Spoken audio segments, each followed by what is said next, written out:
더정치 인터뷰 바른미래당 유의동 의원 나오셨습니다. 유의동 의원님 안녕하세요. 네, 안녕하세요. 유의동 의원님 경기도 평택을 재선 국회의원이시고요. 바른미래당 원내수석부대표 맡고 계시죠? 네, 그렇습니다. 예, 국회가 올 들어서 뭐 전혀 가동이 안 되고 있는 건 지금 그런 상황인데요. 이게 네. 어디서 막힌 겁니까? 글쎄요, 뭐 어디 한 군데서 막혔다고 말씀드리기가 좀 네, 여러 군데 막혔군요. 여기저기 네. 막혀 있고 저희는 아무래도 3당이다 보니까 국회가 열려야 또 저희들의 목소리를 더 역할이 생기죠. 예, 네, 그렇습니다. 크게 국민들께 전달할 수 있기 때문에 막힌 곳을 열심히 뚫으러 다니면서 이렇게 중계도 네. 하고 그러는데 네. 일당 이당이 의도적이지는 않겠지만 막으러 다니는 거 아닌가, 일부러 이렇게 구멍을 막으러 다니는 게 아닌가 하는 생각도 합니다. 자유한국당은 지금 뭘 요구하고 있는 건가요? 자유한국당은 요구하는 사항들이 계속 줄어들고 있습니다. 어찌됐건 그 국회를 열어야 되겠다는 그 주변의 압박이라고 할까요? 그런 예. 것들이 커가고 있기 때문에, 그런데 상대적으로 민주당의 대응이 조금 여당답지 못한 부분은 좀 있고요. 뭐 비판해 주시죠. 예. 어떤 사안들을 이렇게 얘기하기보다는 여당이라고 하면 국정 운영에 최종적인 책임을 져야 되는 정당이기 때문에, 그런 책임을 갖고 있기 때문에 조금 약간 정치적으로 손해를 보는 한이 있더라도 그 숨구멍들을 좀 틔워주는 역할들을 해야 되는데, 오히려 그 부분에 있어서는 좀 더 경직된 자세를 갖고 있는 것이 아닌가 하는 제3당 원내 수석으로서 갖고 있는 생각입니다. 네, 그렇군요. 네.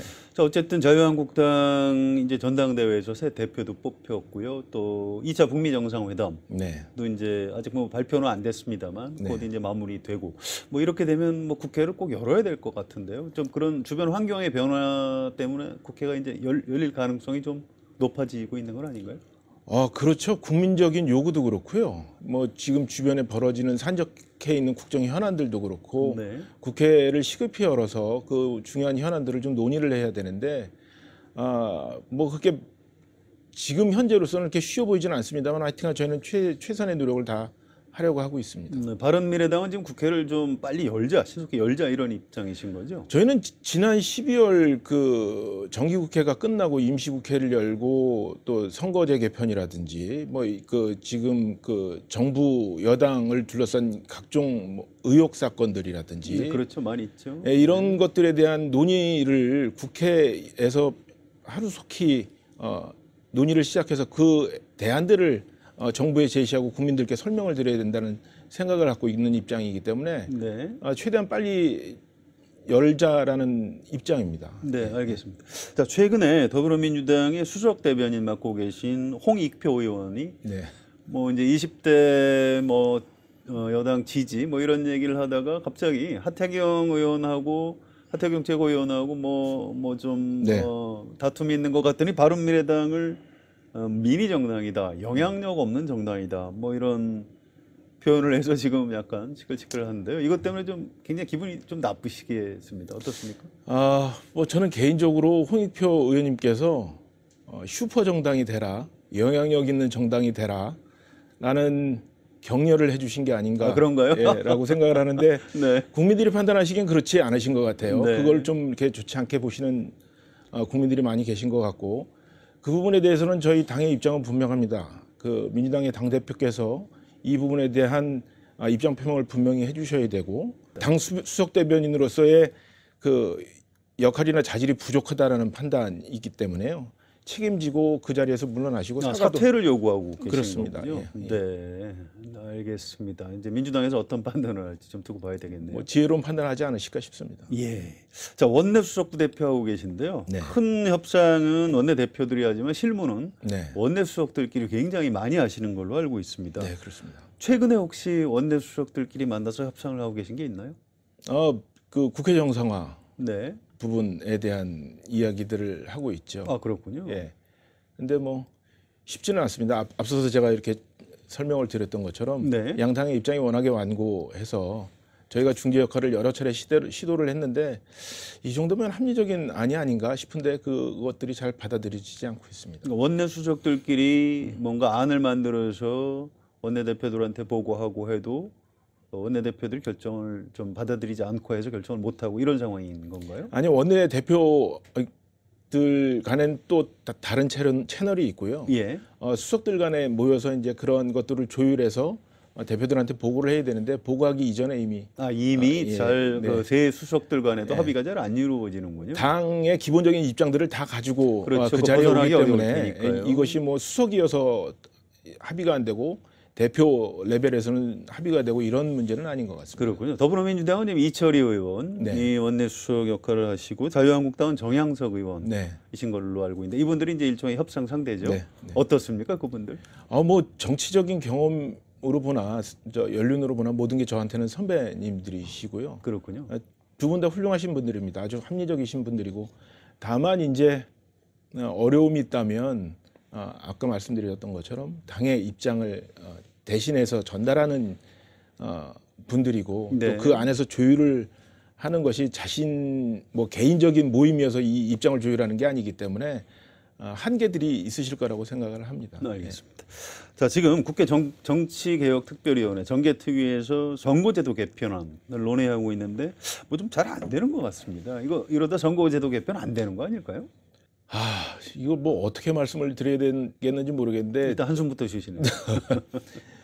끊임없이 요구를 하고 있습니다만 이 저희가 요구하는 선거제도 개편이라는 것이 기본적으로 민심을 그대로 반영하는 선거제도를 만들자라는 취지거든요. 그렇습니다.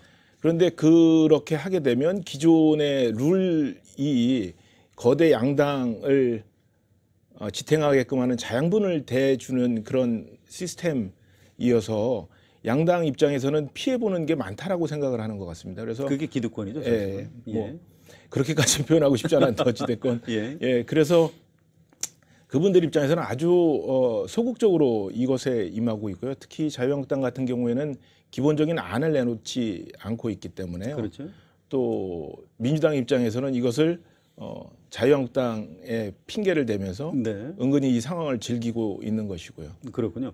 자, 민주당하고요, 바른미래당 또 민주평화당, 정의당 이렇게 그러니까 자유한국당을 제외한 여야 4당이 신속 처리 안건으로 이 선거제도 개편안, 선거법 개정안을 올리자. 또 이제 다른 쟁점 법안 네 당이 합의할 수 있는 그런 법안까지 묶어서 패스트 트랙을 올리는 게 좋겠다. 최근 이런 얘기들이 나오고 있는데요. 이렇게 그 실현될 가능성이 꽤 높습니까? 어떻습니까? 논의는 실제로 하고 있습니다. 논의는 하고 있는데 이제 다만 그 논의를 하기에 앞서서 민주당이 과연 이 패스트 트랙을 하는 의도가 무엇인지에 대한 입장을 정확하게 저희가 파악을 하고 있지 못하고 있습니다. 패스트 트랙에 무슨 의도가 있나요? 그냥 처리하려고 올리는 왜냐하면 불과 이게 시간이 얼마 안 됐는데 12월 말에 12월 예산을 협의하는 과정 속에서 민주당의 공식적인 입장은 소수 야당들이 의석을 몇 석을 더 얻기 위한 수단이다. 이것을 어떻게 우리가 받아들일 수 있겠느냐라고 조금 모욕적인 조롱 그런 일이 섞인 있었죠. 이야기를 한 적이 있었고 그 이후에도 이 선거제 개편 논의를 시급히 하자는 취지에서 1월 국회도 열자고 했고 2월 국회도 열자고 했는데 거기에는 별다른 응답이 없었었거든요. 그런데 이제 법정 시한이 다가오고 한 보름 그 3월 15일이면 이제 그 법정 시한이거든요. 선거구제를 마련해야 되는. 지금 이 시점에 와서 선거구제 개편 내지는 선거제도 개편에 대해서 큰 의지가 있었던 것처럼 지금 나오는 것이 과연 어떤 의도인가에 대한 생각이 있고요. 또 하나는 선거구제 개편이 그렇게 중요하다고 하면 다른 법안들과 연계를 해서 같이 패스트 트랙을 태우자라는 이야기를 하지 말았어야 된다고 생각을 하거든요. 그냥 선거제도 개편안. 그 선거제도 개편이 지금 대한민국 사회에 얼마나 중요한 의미를 갖고 있는지에 대한 것을 인식을 한다면 그러지 않았어야 되는데 오히려 그 부대 법안들 같이 연계하자고 하는 것, 이 아직 시간이 제한되게 남아 있는 이 상황에서 그런 연계 법안들을 갖고 온다는 것 자체가 순수성을 의심하지 않을 수 없다. 라는 생각이고요. 그럼에도 불구하고 최대한 노력을 해서 이것이 자유한국당을 배제하고 게임의 룰이기 때문에 한쪽 네. 정당을 완전히 배제하고 이 논의를 하는 것이 얼마나 국민들로부터 승복을 받아낼 수 있을까에 대한 고민도 있기 때문에 그렇죠.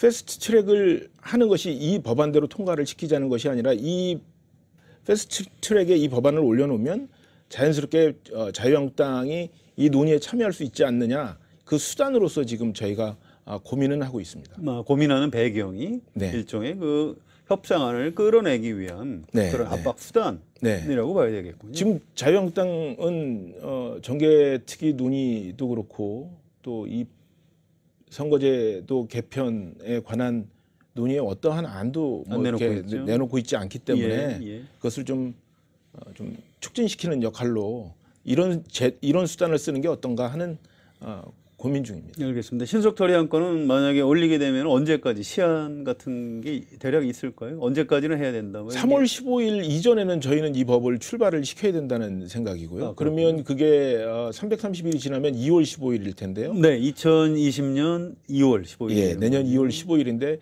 거기에도 또 현실적인 문제는 있습니다. 예, 만약에 330일을 끌어서 2월 15일까지 간다고 하면 보통 4월 15일이 선거이기 때문에 네. 12월 말부터는 예비 후보들이 투개되거든요. 그렇습니다. 근데 선거구제가 획정이 안 되고 정수가 얼마가 될지도 모르는 상황에서 예비 후보들이 뛴다고 하면 지난 20대 선거 앞두고 논란이 있었던 것처럼 이번에도 그렇죠. 똑같은 네. 그 국민들께 불편함을 드리는 거기 때문에 최대한 패스트 트랙을 태우지 않고 네. 자유한국당이 적극적으로 이 논의에 참여를 해서 원만하게 최대한 빠른 시일 내에 이 논의를 마쳤으면 좋겠다는 게 저희 주장입니다. 그러군요. 330일까지 끌 일은 아니라고 네, 맞습니다. 생각하시는 거예요. 알겠습니다. 자, 지금 문재인 정부에서 굉장히 좀 공을 들이고 있는 법안 중에 검찰 개혁 법안들이 있습니다. 고위공직자범죄수사처 신설, 또 검경 수사권 조정, 뭐 이런 것들이 있는데요. 이런 검찰 개혁안에 대한 지금 바른미래당의 입장은 어떤 것입니까? 그 부분에 대해서도 부분적으로 찬성하는 부분도 있고요. 그 부분적으로 생각을 달리하는 부분도 있고요. 이 자리에서 그 큰 법을 내용을 얘기하자는 건 아니고요. 세세히 설명을 해드리기는 좀 그렇습니다만, 예, 좋습니다. 예, 정부가 좀 더 적극적으로 이 부분에 대한 이야기들을 해줬으면 좋겠다. 얼마 전에 조국 민정수석께서 빼줄 테니까 이거 수사 대상에서 제외시킬 수 있다 이런 얘기. 통과시키십시다. 이거는 전 정말 청와대가 국회를 우롱하는 처사라고 보거든요. 기분 나쁘셨군요, 예. 의원님들은. 아니 그러니까 사실 국회의원이 공수처법이 있어서 처벌이 안 되고 공수처법이 없어서 뭐 처벌이 되고 이런 거는 그런 건 아니죠. 예. 아니지 않습니까? 그런데 이 법을 통과시켜야 되는 주체인 국회에게 당신 이 수사 대상에서 제외시켜 줄 테니까 법 통과시켜 주세요. 뭐 이거는 어찌 보면 그건 부정청탁 아닌가요? 그런가요? 아닙니다. 하여튼간 뭐 어찌 됐건 법을 처리해야 되는 주체로서는 그렇게 썩 유쾌한 코멘트는 아니었다라는 생각은 듭니다. 알겠습니다. 자, 이 문제를 문재인 대통령하고 이제 여야 원내대표들이 청와대에서 작년 11월에 여야정 국정상설협의체 회의를 한 적이 있는데요. 네. 올해 그 여야정 국정상설협의체에다가 안건으로 올린다면은 바른미래당에서는 동의하시겠습니까? 네, 저희는 뭐 그 상설협의체 좋은 취지에서 저희가 그런 국정상설협의체를 만들자고 제안을 했었고요. 네. 그런 시도가 한 2번 있었었는데 그때마다 실제로 협의에 들어가 보면 각 당의 주장만 일관되게 하고 네. 상대방의 이야기는 잘 들으려고 안 듣죠. 네. 예, 마치 여우와 두루미처럼 예, 그런 현상이 반복이 돼서 그 협의체 의제로 넣는 것도 중요하지만 기본적으로 이 사안들을 바라보는 각 당의 자세가 좀 바뀌어야 되지 않겠나라는 생각을 합니다. 알겠습니다. 자, 바른미래당 얘기를 좀 드려야 될 것 같습니다. 참 이제 1년 좀 지났고요. 작년에 이제 지방선거에서 뭐 자유한국당 못지않게 대참패를 당했던 굉장히 이제 어려움이 많으신데 그래도 이제 국민들은 또 관심이 많습니다. 바른미래당이 잘 되기를 바라는 유권자들도 많고요. 감사합니다. 자, 바른미래당의 정체성을 둘러싼 약간의 내부 논쟁이 있었던 걸로 기억을 하고요. 네. 그런데 유희동 의원님 보시기에는 바른미래당이 개혁 보수 정당이라고 보십니까? 아니면 합리적 중도 정당이라고 보십니까? 글쎄요. 지난 1월 18일 날 그 안철수, 유승민 전 대표들이 네. 그 양당을 통합하는 통합 선언문에 합리적 중도와 개혁적 보수가 만나서 이 정당을 이끌어 나간다라는 취지의 그 통합 선언문을 통합선언문에 둘 다 나오죠. 예. 네, 그렇습니다. 그러니까 그 저희 당은 기본적으로 그 스펙트럼 안에 있는 거죠. 근데 그 안에서 뭐 제 정치적인 성향이 무엇이냐라고 여쭙는다면 물어보신다면 저는 개혁적 보수 성향을 갖고 있습니다. 유희동 의원님 개인은 개혁 보수시고 네. 당 전체 바른미래당의 정체성은 그 전체를 포괄하는 것이다. 네. 근데 그런 이제 말씀이시군요. 그 말씀하시는 게 이제 당내 그 정체성과 관련된 논쟁을 지난 연찬회 때 가졌던 그 그렇습니다. 논쟁을 얘기하시는 것 같은데 네. 그때는 합리적 중도냐 개혁적 보수냐의 논쟁이 아니었고 합리적 진보냐 개혁적 보수냐의 좀 다른 얘기군요. 네. 네. 알겠습니다. 예, 무슨 그렇습니다. 말씀인지. 예. 아무튼 바른미래당 의원들 중에 또 일부는 민주평화당하고 좀 통합하자 이런 네. 의원들도 일부 계시고요. 그래서 이제 바깥에서 보기에는 저러다가 저 일부는 민주평화당 의원들하고 합치고 또 다른 의원들은 자유한국당하고 합치고 이렇게 돼서 바른미래당이 분열하는 것 아니냐 이런 우려 섞인 시선으로 보는 사람들도 있는데 어떻게 전망하십니까? 글쎄 저는 그렇게 뭐 이렇게 그 뭐 모든 가능성을 제로라고 이야기하기는 좀 어렵습니다만 그런 개연성은 저는 아주 낮다고 생각합니다. 왜 그렇게 보시죠? 민평당으로 가시려고 하시는 의견, 뭐 네. 그쪽으로 합치자는 의견은 그날 그 얼마 전 연찬에서 그냥 그 자리에서 정리가 된 부분입니다. 정리가 됐죠. 뭐 네. 통합, 당대당 통합 이런 거 하자는 거 아니다. 이렇게 네, 정리가 그러니까 됐죠. 그랬고 더 이상 네. 이 부분에 대해서는 언급을 하지 말자라는 쪽으로 입장 정리가 딱 깔끔하게 됐기 때문에 네. 그런 거는 있을 수가 없고요. 네. 자유한국당으로 개별적으로 입당하시는 분들은 제가 보기에는 뭐 이렇게 가능성은 아주 낮다. 이제 갈 사람 다 간 건가요? 이제는 없다고 보시나요? 아마 그렇지 않은가 그렇게 싶습니다. 보시는군요. 예, 예, 알겠습니다. 자, 내년 총선 전에 네. 이제 정계 개편이 일어날 것이다 이렇게 보는 시각들이 있고요. 네. 자, 그런 정계 개편이 벌어진다면 바른미래당의 역할은 어떤 것이 될까요? 글쎄요. 그게 다 가정을 그렇습니다. 가정법이죠. 예, 한 상태에서 이야기를 하는 것이라서 뭐라고 말씀드리기가 좀 어려운 부분이 있긴 합니다만 네, 그래도 어떤 자세라고 할까요? 바른미래당이 이렇게 해야 한다라는 의지라든가 이런 걸 설명을 해주시면 어떨까요? 저는 뭐 정계 개편이 일어난다고 하면 어떠한 형태든지 어떤 모습의 정계 개편이 일어나더라도 바른미래당 중심의 정계 개편이 일어나야 한다. 네. 그 정당의 가치라는 것은 합리적 중도와 개혁적 보수의 스펙트럼 안에서 이루어져야 한다라는 생각을 갖고 있습니다. 그렇군요. 자, 자유한국당에서는 문재인 정부를 좀 심판하기 위해서 보수 통합이 필요하다. 네. 내년 총선 전에 바른미래당하고 좀 통합을 했으면 좋겠다. 전당대회 국면에서 사실은 그 황교안 후보 네. 당 대표가 이제 되셨지만 네. 그분이 이제 그런 제안도 하고 했습니다. 아마 네. 당 대표가 됐으니까 좀 더 본격적으로 그런 얘기를 할 것 같은데요. 네. 자유한국당 쪽에서 제안하는 보수 통합에 대한 바른미래당의 입장은 어떤 것입니까? 글쎄 뭐 제가 공식적으로 받아보질 못해서 그런가요? 네. 네. 뭐라고 답하기는 어려운데 문재인 정부를 심판하기 위한 통합이 되어서는 안 될 것 같고요. 그러니까 그렇군요. 누군가를 혼내주기 위한 통합이 돼서는 안 될 것 같고 정당이라고 하면 모름지기 그 정당들이 추구하는 가치들이 있을 테니까요. 그 가치의 폭을 좀 넓혀서 네. 뭐 큰 의미의 우리가 올바른 보수를 세워서 이 안에서 통합을 하자라고 하면 당신네들이 그 말하는 보수라는 것이 도대체 무엇이요라고 물어볼 수는 있겠지만 그것이 아니고 그냥 문재인 정부를 심판하기 위한 보수 통합을 하자 이 부분에는 선뜻 동의하기가 좀 어려울 것 동의하기 같습니다. 어렵다. 알겠습니다. 자유한국당 대표의 이제 황교안 전 국무총리가 당선이 됐습니다. 네. 어떻게 보십니까? 자유한국당 잘 될까요? 어떻게 보십니까? 아, 남의 얘기긴 합니다. 이게 코멘트를 하신다면. 예, 잘 됐으면 좋겠고요. 네. 예, 뭐 덕담을 해야 그건 이제 되는 자리니까요. 덕담이시고요. 네.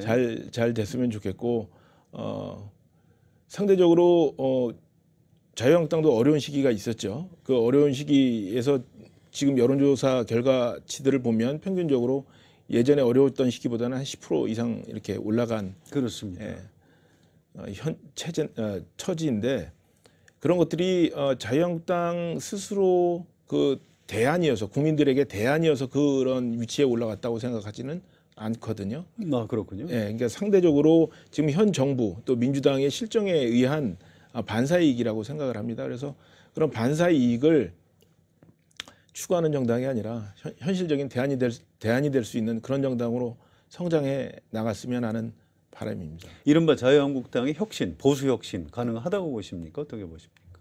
아, 글쎄요. 그거는 참 제가 자유한국당 의원님들하고 같이 당 생활을 했었던 사람이니까 아, 동료 의원들. 네, 그래서 그 부분에 대해서 뭐 네. 직접적으로 말씀을 드리는 건 어렵지만 하여튼간 잘 어려움들을 헤쳐나가셨으면 하는 바람입니다. 질문을 제가 이렇게 바꿔볼게요. 이를테면 문재인 정부나 더불어민주당이 좀 잘못하는 것에 의한 반사이익을 왜 자유한국당만 누릴까요? 바른미래당은 왜 그 반사이익을 잘 못 보는 것일까요?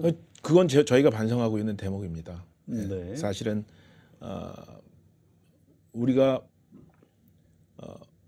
저희는 그 예전에 새누리당에서 바른정당을 만들어 나오면서 네. 보수를 한번 개혁해보고 새로운 보수로 국민께 다가가자는 생각을 가지고 바른정당을 만들었고 바른미래당까지 와 있는데 그러면 그 과정 속에서 저희 나름대로는 열심히 국민들께 저희의 생각과 뜻을 말씀을 드렸다고 했는데 네. 국민들께서는 그것을 충분히 받아들이지 못하시는 것 같고요.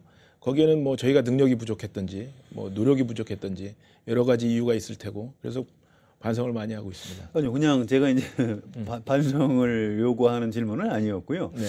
한때 굉장히 바른미래당의 많은 의원들이 모여 계셨는데 2017년 대통령 선거 전부터 다시 자유한국당으로 돌아가기 시작해서 그 이후에도 좀 많이 가시고요. 이게 왜 이럴까? 뭐 좀 이해하기 좀 어려운 측면이 있거든요. 저는 사실 네. 그 부분에 대해서는 이렇게 생각을 합니다.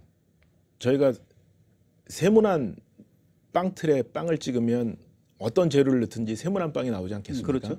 그러니까 이게 틀이라는 게 중요한데 이 정치에 있어서 틀이라고 할 수 있는 건 선거 제도, 권력 구조라고 생각을 하거든요. 그러니까 대통령제는 기본적으로 여당과 야당, 양당제를 수렴하는 그런 기제를 작동을 하고요. 그렇죠. 소선거구제 역시 그렇습니다. 그런데 우리나라는 소선거구제와 대통령제를 함께 쓰고 있는 나라이기 때문에 네. 어느 그 국가보다도 양당제를 만들어내는 그 기제가 강하다라는 말씀을 드리고 싶고요. 예. 그 위에 그럼 제3당 출연하는 경우는 어떤 경우냐? 저희는 그 대통령제 또 소선거구제를 운영하는 나라에서는 쓰지 않고 있는 제도를 하나 도입해서 쓰고 있는데 그것이 비례대표제입니다. 아, 그렇군요. 네. 네. 비례대표제. 비례대표제가 제3당이 출연할 수 있는 자양분들을 조금씩 흘려주고 있지만 결국에 그것은 대통령 선거로 가면 다시 양당제로 회귀하게 되는 이런 정치적 구조, 제도적 특성을 갖고 있는 겁니다. 그러다 보니까 아무리 당신들의 가치가 당신들의 노력이 가상하더라도 내 표가 사표가 되는 거 아니야? 네. 양당제에서는요.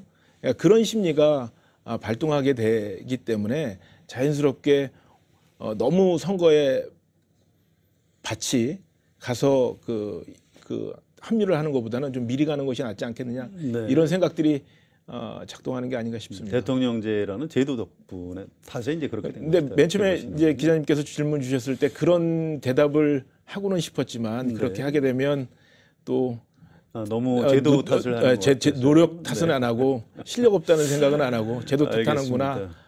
할 것 예. 같아서 그 예. 말씀을 드린 겁니다. 제가 최근에 정치학자들 여러분하고 이렇게 약간 뭐 좌담 비슷한 걸 네. 할 일이 있었는데 그분들은 지금 자유한국당의 약간 좀 극우 편향이라고 할까요? 거기에 네. 대해서 걱정을 많이 하면서 바른미래당의 내년 총선에 기회가 있을 수도 있겠다라고 좀 약간 젊은 그룹인데요. 네. 정치학자들이 이제 그렇게들 보시더군요. 네.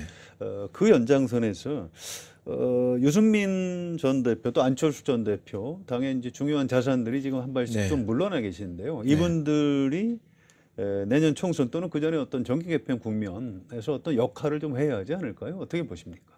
하셔야겠죠. 국민들로부터 많은 사랑을 받았던 분들이고 또 이 당이 출범하는데 주역들이셨고 중심에 계셨던 분들이고 그리고 이 당이 어려운 상황인 만큼 어떠한 역할이든지 하셔야 될 거라고 생각을 합니다. 근데 다만 지금이 그 시점이냐에 대한 것은 각자들의 생각이 있으실 테니까 네.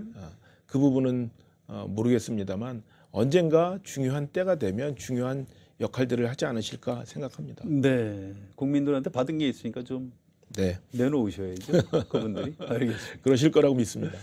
개인적인 질문 한두 가지만 좀 네, 드리겠습니다. 자, 정치인이 된 어떤 계기 같은 게 좀 있으신가요? 그런 질문을 정치인이 되고 나서 많이 받는데요. 네. 사실 그 질문에 대답하는 게 참 곤궁하더라고요. 뭐 이렇게 어떤 특별한 계기가 있었던 것은 아니고요. 아닙니까? 예, 어려서부터 사회 현상에 관심이 좀 많았고요. 그런 관심들이 차츰차츰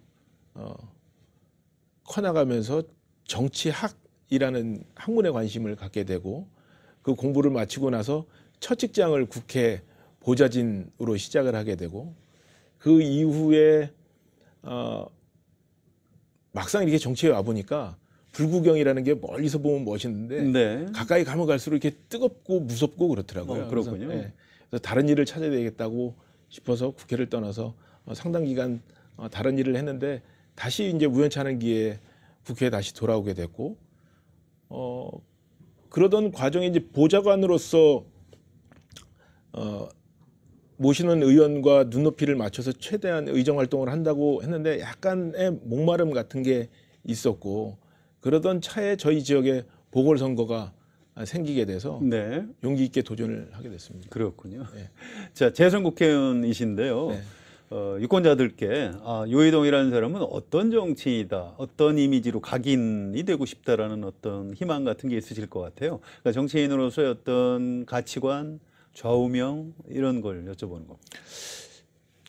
제가 비교적 다른 의원들보다는 좀 젊은 나이에 그러시죠? 네. 국회의원이 됐는데 지역 국민들을 이렇게 접하는 데 있어서 조금 어려워하시더라고요. 그러니까 그 기존에 관성이 있으셔서 그런지 이 국회의원 어려운 사람 높은 아니야? 사람, 예, 높은 사람 아니야? 네. 뭐 이렇게 생각을 하시는데 저는 뭐 그 동네에서 태어나서 그 동네에서 자란 사람이고 친구들도 있고 그렇기 때문에 편한 사람으로 봐줬으면 좋겠다라는 생각은 있고요. 유권자분들, 지역 주민들 뵐 때마다 제가 드리는 말씀이 여러분들께서 법적인 조언이 필요하시면 변호사 찾아가시고 세무적인 어려움, 뭐 조언이 필요하시면 세무사 찾아가듯이 제도적인 문제, 법적인 문제, 이런 법률상의 문제, 정책적인 문제에 대해서 상의를 하실 일이 있으면 편하게 찾아오는 그런 컨설턴트라고 생각을 하시면 되겠다라는 말씀을 드리거든요. 그런 편한 사람이 됐으면 좋겠습니다. 네, 편한 어떤 컨설턴트 같은 정치인. 네. 굉장히 참 좋은 그런 개념인 것 같습니다. 예, 오늘 인터뷰 시간 내주셔서 감사드리고요. 저희가 한겨레 텔레비전 시청자들께 마무리하는 인사 말씀 좀 부탁드리겠습니다. 네, 안녕하세요. 시청자 여러분. 요즘 정치 상황이 많이 답답하시리라고 생각됩니다. 여러모로 삶의 현장에서 힘든 일이 많으실 텐데 저희 정치가 그 어려움에 한 돌 하나를 더 얻는 게 아닌가 싶은 죄송스러운 마음도 있고요. 하여튼 올 한 해 열심히 노력해서 여러분들한테 칭찬은 아니어도 불편하다는 소리는 안 듣는 그런 국회를 만들도록 노력하겠습니다. 감사합니다. 오늘 시간 내주셔서 감사합니다. 수고하셨습니다. 더 정치 인터뷰 오늘은 바른미래당 유이동 의원과 함께했습니다. 여러분 고맙습니다.